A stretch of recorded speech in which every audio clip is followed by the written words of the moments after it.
मित्रों नमस्कार। इस भारतीय जनता पार्टी के द्विदिवसीय कार्यकारिणी बैठक में आप पत्रकार मित्रों को भारत सरकार के वित्त मंत्री और भारतीय जनता पार्टी की वरिष्ठ नेत्री श्रीमती निर्मला सीतारमण जी आपको संबोधित करेंगी। बगल में भारतीय जनता पार्टी के राष्ट्रीय मीडिया प्रमुख मुख्य प्रवक्ता सांसद अनिल बलूनी जी हैं। मेरा विनम्र निवेदन है माननीय सीतारमण जी से कि आपको संबोधित करें।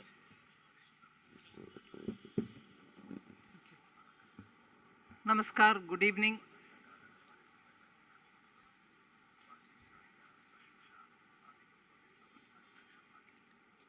In this 2 days national executive, you heard in the morning party Adhyaksh ji had spoken and there was a press briefing after that. उसके बाद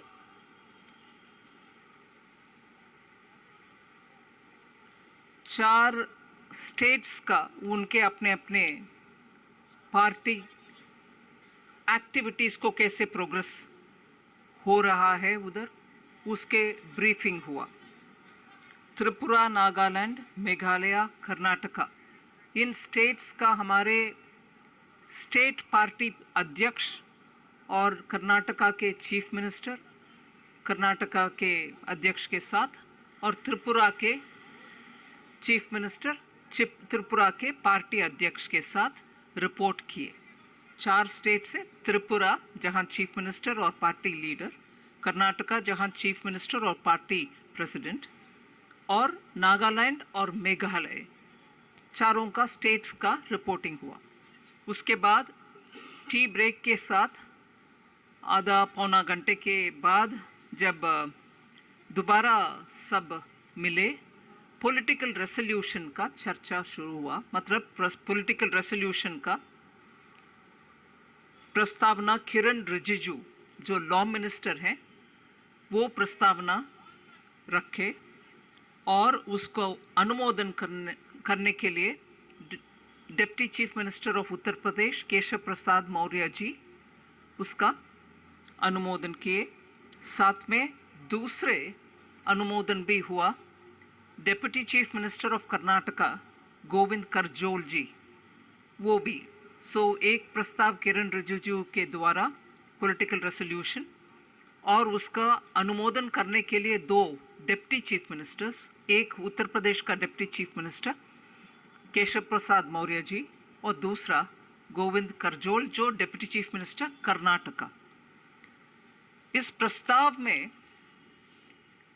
एक बहुत अहम मुद्दा, एक्चुअली 9 मुद्दा डिटेल चर्चा हुआ। ऑन 9 डिफरेंट इश्यूज डिटेल चर्चा हुआ। मतलब प्रस्तावना रखने वाला मंत्री किरण रिजिजू जी ही उसको डिटेल में उसके ऊपर बात किए 9 अंश को लेकर के। उसमें सबसे पहला मैं आपके सामने रखना चाहती हूं कि कैसे भारत के विपक्ष में बीजेपी और मुख्यतः प्रधानमंत्री जी के खिलाफ नेगेटिव कैंपेन करना और उसमें एकदम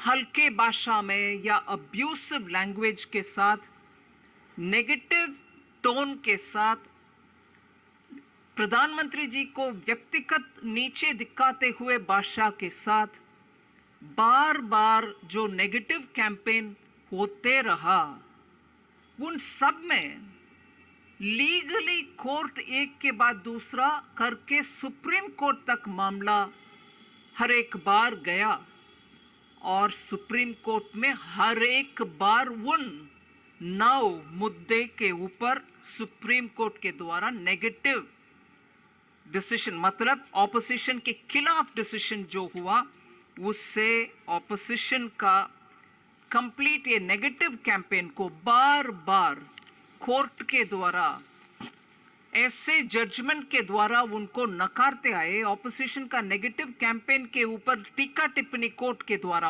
होते आए, क्रशिंग लीगल रिस्पॉन्स के द्वारा ऑपोजिशन को आज बेनकाब कर दिया, एक्सपोज कर दिया। वो 9 मुद्दे मैं सिर्फ आपको कोट कर रही हूं, जहां नेगेटिव प्रधानमंत्री जी के खिलाफ व्यक्तिगत अब्यूसिव लैंग्वेज के द्वारा नेगेटिव कैंपेन जो ऑपोजिशन बुनियाद आरोप लगाकर चला, उन सब में हर एक में कोर्ट के, सुप्रीम कोर्ट के द्वारा नकारते हुए ऑपोजिशन के टीका टिप्पणी हुआ है। पेगासस उस स्पाईवेयर के मामले में पीएम के खिलाफ नेगेटिव बातें बोलने के बावजूद इतने कोर्ट में बेस्ड ऑन एविडेंस जजमेंट सरकार की और प्रधानमंत्री के फेवर में आया, ऑपोजिशन का बेबुनियाद कैंपेन को नेगेटिव करवाया। Similarly Rafale,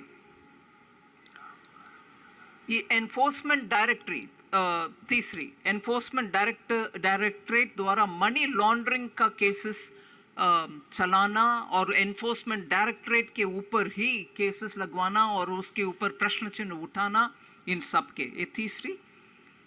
fourth, central vista के ऊपर कितने टीका टिप्पणी करने वाले, बेबुनियाद आरोप करने वाले ऑपोजिशन को सुप्रीम कोर्ट तक मामला गया और उधर सटीक जवाब मिला। और इकोनॉमिक बेसिस के ऊपर रिजर्वेशंस, वो 5वीं और 6ठी डीमोनेटाइजेशन।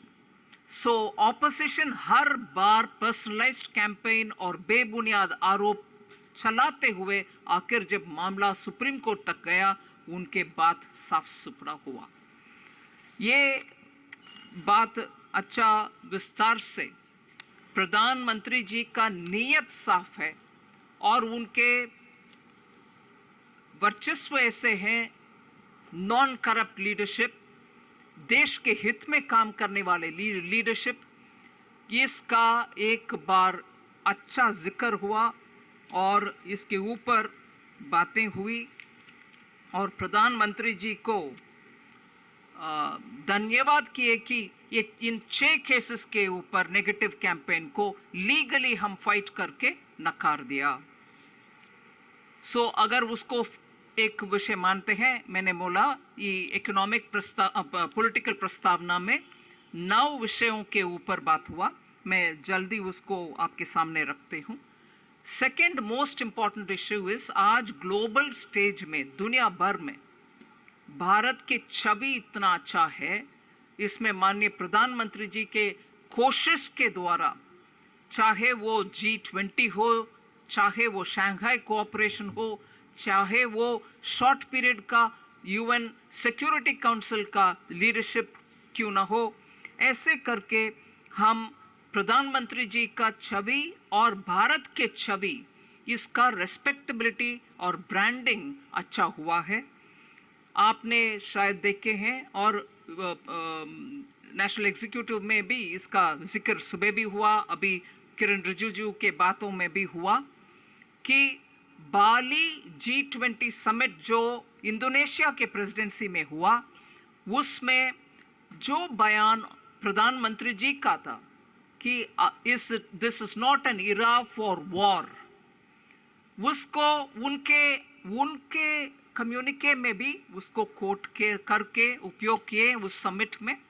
ऐसे आज भी वसुधैव कुटुंबकम को पूरे दुनिया में भारत से आए हुए एक लाइन को इंग्लिश में उसको one earth one family one future ऐसे करके सब लोग माना है। और UN रिफॉर्म्स के लिए जो बार बार प्रधानमंत्री जी बात करते हैं, इन सबको मान्यता अगर मिलता है, ये हमारे देश का प्रधानमंत्री जी का कोशिश के वजह से हुआ है। इसको नेशनल एग्जीक्यूटिव में पूरे रिकॉग्निशन मिले और प्रधानमंत्री जी को नेशनल एग्जीक्यूटिव इसके धन्यवाद कहते हुए उनको कंग्रेचुलेट भी किया। फिर विस्तार से गुजरात इलेक्शन का जीत के ऊपर अच्छा डिस्कशन चला, जहां एंटी इनकम्बेंसी को प्रो इनकम्बेंसी के रूप में बदला और 7वीं बार जीतना, और वोट शेयर भी 50 से 53% तक जाना, और एससी क्षेत्र में, शेड्यूल कास्ट रिजर्व से क्षेत्र में 13 सीट्स में से 11 सीट जीतना। पिछले 2017 में 7 ही जीते हम, मगर अभी 11 में जीते हैं शेड्यूल कास्ट रिजर्व सीट्स में। और ट्राइबल सीट में 27 सीट्स में से 23 में हम जीत कर आए हैं, और जीतकर बीजेपी आ गए, मगर सेकंड पोजीशन में आए, उनसे हम डबल सीट जीत करके आगे बढ़े। सो सामान्य जीत नहीं है, एकदम हिस्टोरिक जीत है। डेटा के अनुसार देखने के समय इसका महत्व हमें समझ में आता है। मुख्य शहरों में अहमदाबाद में 21 सीट्स में से 19 भारतीय जनता पार्टी जीतते हैं, और सूरत में 16 के 16 बीजेपी सीट जीते हैं, और वडोदरा में 10 से 9 सीट्स बीजेपी के ओर गए हैं। इसलिए ऐसे जीत है जिसको हिस्टोरिक मान सकते हैं। और जहां हम जीते हैं, मार्जिन 1 लाख के ऊपर बहुत सीटों में, 75,000 में बहुत सीटों में, ऐसे 30-40,000 के ऊपर ही मार्जिन रहा हर एक सीट में।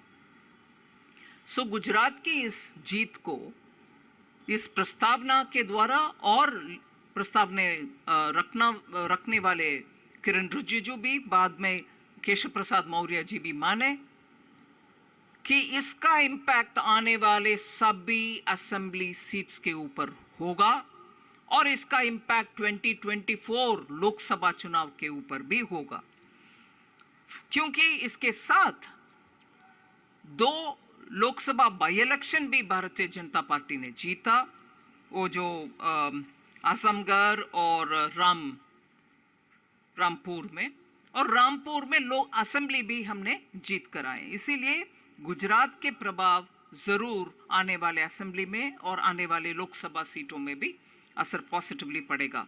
हाँ, इस प्रस्तावना में और सुबह के भाषण में भी हिमाचल में हमने जो रिवाज है उसको बदलना मुश्किल हुआ। वी कुडंट चेंज द रिवाज ऑफ एक पार्टी इस बार, अगले पार्टी दूसरे बार, उसको हम बदल नहीं पाए, मगर जीत और हार में डिफरेंस लेस देन 1% था।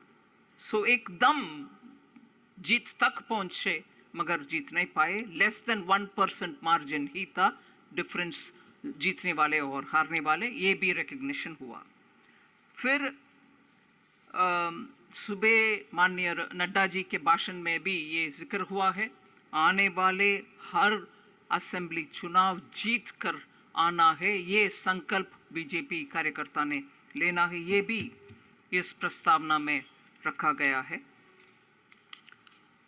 और केशव प्रसाद मौर्य जी बात करने के समय ये बात बोले कि हर गांव और हर गरीब के पास जाने के समय उनको यही सुनने में आता है कि हाँ, हर एक प्रधानमंत्री जी का स्कीम हम तक पहुंच रही है, लाभार्थी हर जगह बात कर रहे हैं कि हमें मिला है, इसीलिए हमें मालूम है इस सरकार गरीब के लिए, उनके कल्याण के लिए काम करने वाले सरकार है। फिर काशी तमिल संगम के ऊपर अच्छा जिक्र हुआ। सिर्फ तमिल जो आए थे काशी में उनके ऊपर असर नहीं पड़ा, उत्तर प्रदेश में भी इस कार्यक्रम का असर पड़ा है। और जब काशी तमिल संगम के विषय बात करने के समय प्रधानमंत्री जी का आध्यात्मिक और सांस्कृतिक विरासत को बढ़ाने में उनका रोल कैसे कंसिस्टेंट रहा, हर एक विषय के उदाहरण लेते हुए बात बोला गया है, चाहे वो काशी तमिल संगम हो, काशी विश्वनाथ कॉरिडोर हो, अयोध्या सुप्रीम कोर्ट के डिसीजन के बाद मगर उसमें भी तेजी से कैसे काम हो रहा है, और महाकालेश्वर उज्जैन में कैसे काम हो रहा है, और बुद्ध सर्किट कैसे उसका भी पुनरुत्थान हो रही है, और राम सर्किट का भी कैसे काम चल रही है। इन सब में से प्रधानमंत्री जी का कल्चरल एंड स्पिरिचुअल हमारे हेरिटेज को स्ट्रेंथन करने का उनके प्रयत्न के ऊपर भी बहुत अच्छा उनके ऊपर बधाई देने वाले बातें हुआ है। फिर ये हर घर तिरंगा वाले विषय में गए, उसमें भी टारगेट था 20 करोड़ तक तिरंगा लहराने के लिए, और एक्चुअली इसमें भाग लेने वाले बहुत सारे एमएसएमई सेक्टर्स बनाने के लिए, झंडा बनाने के लिए उनका कोऑपरेशन को अच्छा रिकॉग्नाइज किया है नेशनल एग्जीक्यूटिव में। और टेक्सटाइल से जुड़े हुए बहुत सारे इंडस्ट्री भी सामने आए। 11 स्टेट्स में काम हुआ है झंडा बनाने के लिए, उन सबको धन्यवाद भी कहा गया है। जब 20 करोड़ झंडा फहराने के लिए टारगेट था, 30 करोड़ तक पहुंचा अचीवमेंट, आखिर 30 करोड़ तक झंडा लहराया गया। उसके लिए भी अच्छा सा उस कार्यक्रम के ऊपर प्रधानमंत्री जी का एक नया सा एक्सपेरिमेंट था कि देश को एकजुट करने में, देश का हमारे तिरंगा को ही दोबारा याद दिलाना आवश्यक है, करना चाहिए। ऐसे उनके आइडिया को अच्छा आगे ले गए। इसके लिए पेट्रियोटिज्म बिल्डअप हुआ नेशनल एग्जीक्यूटिव में, उसमें भी अच्छा रिकग्निशन किया गया है। फिर मन की बात, उसके ऊपर भी जैसे नॉन पॉलिटिकल प्लेटफॉर्म, आम जनता के साथ जोड़ना और छोटे छोटे लोगों का सेवा भाव के द्वारा जो कार्यक्रम पूरे देश में हुआ, गांवों में हो रहा, ट्री प्लांटिंग हो, रोड बनाना हो, हॉस्पिटल लेके जाना हो, कुछ इनोवेटिव थॉट हो, आम जनता को रिकॉग्नाइज करने वाले मन की बात के द्वारा कैसे प्रधानमंत्री जी परमानेंट ब्रिज बना दिया उनको और आम जनता के साथ जोड़ने का, उसका भी एक जिक्र किया गया है। एक विषय जो मैं I feel very important about, and I think it's a very important recognition, वीर बाल दिवस का घोषणा करना। ये सिख कम्युनिटी के लिए एक बड़ा सा सेवा जो माननीय प्रधानमंत्री जी ने किया, उसका उल्लेख हुआ है। जहां इट वाज 9 जनवरी प्रकाश पर्व था दशम पिता गुरु गोविंद सिंह जी का, उस समय ये घोषणा करना कि उनके सुपुत्र दो आई थिंक साहिबजादे बाबा वीर जोरावर सिंह जी और बाबा वीर फतेह सिंह जी, दोनों गुरु गोविंद जी के सुपुत्र जो बलिदान हुआ उनको याद दिलाने के लिए दिसंबर 26 को शहीद वीर बाल दिवस मनाने का घोषणा जो माननीय प्रधानमंत्री जी ने किया, उसके ऊपर एकदम हर्ष, हैप्पीनेस व्यक्त हुआ और पूरे नेशनल एग्जीक्यूटिव में उसका बहुत ही अप्रिशिएट किए हैं। लास्टली जो पहला बोला गया बात कि पूरे दुनिया में आज माननीय प्रधानमंत्री जी के एफर्ट के द्वारा भारत की छवि और भारत का इमेज, और G20 हो, G7 हो, SCO हो, UN के रिफॉर्म रिलेटेड मैटर हो, भारत की ओर दुनिया आजकल देख रही है। और उनके लीडरशिप जैसे वॉइस ऑफ द साउथ, पूरे ग्लोबल साउथ का, अफ्रीका, लैटिन अमेरिका, आइलैंड देश, उन सबको इकट्ठा करके उनके वॉइस सुनने का और सुनकर उन बातों को G20 में जब हमारे प्रेसिडेंसी चलेगा इस साल, उसमें voice of the south Bharat बनेगी, ऐसे एक आइडिया के साथ उनके साथ जो चर्चा गोष्ठी हुआ उसका भी जिक्र हुआ और उसके लिए प्रधानमंत्री जी को धन्यवाद किए। और ये इलेक्शन के, स्टेट असेंबली इलेक्शन के विषय में अध्यक्ष जी नड्डा जी के सेवा और उनका अनटायरिंग एफर्ट्स के ऊपर भी बधाई दिया। लार्जली पॉलिटिकल रेजोल्यूशन यही है। एक एक करके कोई यतीन्द्र, टीवी 18।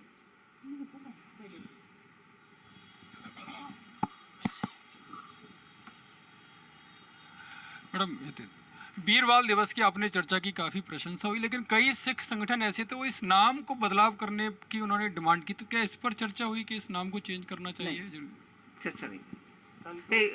छोटा सा करेक्शन, गोविंद करजोल जी सीनियर कैबिनेट मिनिस्टर, मैंने डिप्टी सीएम बोला, यूपी के डिप्टी सीएम, कर्नाटका के सीनियर कैबिनेट। निर्मला जी, प्रधानमंत्री ने पिछली बैठक में एक बार आह्वान किया था कि हमें सबका साथ और सबका विकास को मद्देनजर रखते हुए मुस्लिम और खासतौर से पसमानदा मुस्लिम की तरफ भी ध्यान देना चाहिए। तो इस बार भी क्या मुस्लिम समुदाय के लिए राजनीतिक प्रस्ताव में कुछ कहा गया है क्या? राजनीतिक प्रस्ताव में कुछ नहीं कहा गया। आमोद राय, टीवी 9। इसके बाद मैम, आपने कहा कि स्टेट इलेक्शन में नड्डा जी के एफर्ट को लेकर सराहना हुई, तो उनको अध्यक्षीय काल को विस्तार मिल रहा है, उसमें भी कोई चर्चा हुई क्या? नहीं, राजनीतिक प्रस्ताव के द्वारा कुछ चर्चा नहीं।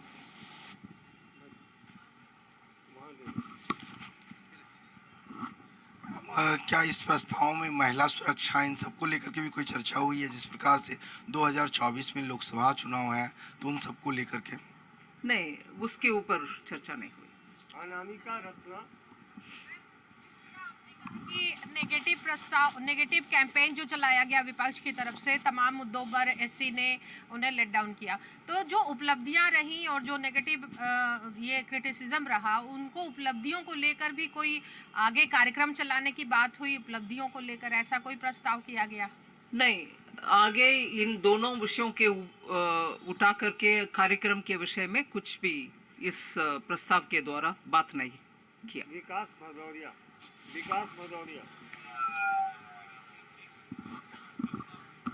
निर्मला जी, आपने कहा कि नेगेटिव कैंपेन में 6 पॉइंट गिनाए गए, लेकिन आजकल कांग्रेस एक नेगेटिव कैंपेन चला रही है जीएसटी को लेकर। अब से कुछ देर पहले फिर से एक बार राहुल गांधी ने ट्वीट करके कहा है कि जो जीएसटी है उसमें 65% योगदान गरीबों का है, 10% योगदान देश के बड़े उद्योगपतियों का है। तो इसको लेकर कोई बातचीत हुई? नहीं, प्रस्ताव के द्वारा बातचीत नहीं हुई। लेकिन जीएसटी को लेकर जो नेगेटिव कैंपेन चल रहा है, नहीं, उसके ऊपर इधर चर्चा नहीं हुई। अंतिम सवाल, संजय शर्मा, लोकमत। मैडम, आपने कहा कि पॉलिटिकल रिजोल्यूशन में गुजरात की जीत पर बातचीत हुई, किस तरीके से एंटी इनकम्बेंसी को प्रो इनकम्बेंसी में बदलने की बात हुई। तो क्या जिस तरीके से गुजरात में चुनाव लड़ा बीजेपी ने, जिस तरीके से कई सारे लोगों के टिकट भी काटे, करीब लगभग 40% लोगों के टिकट काटे, तो क्या इस तरह की बातें आगे भी आने वाले राज्यों में हमको देखने को मिलेंगी? इंतजार करिए।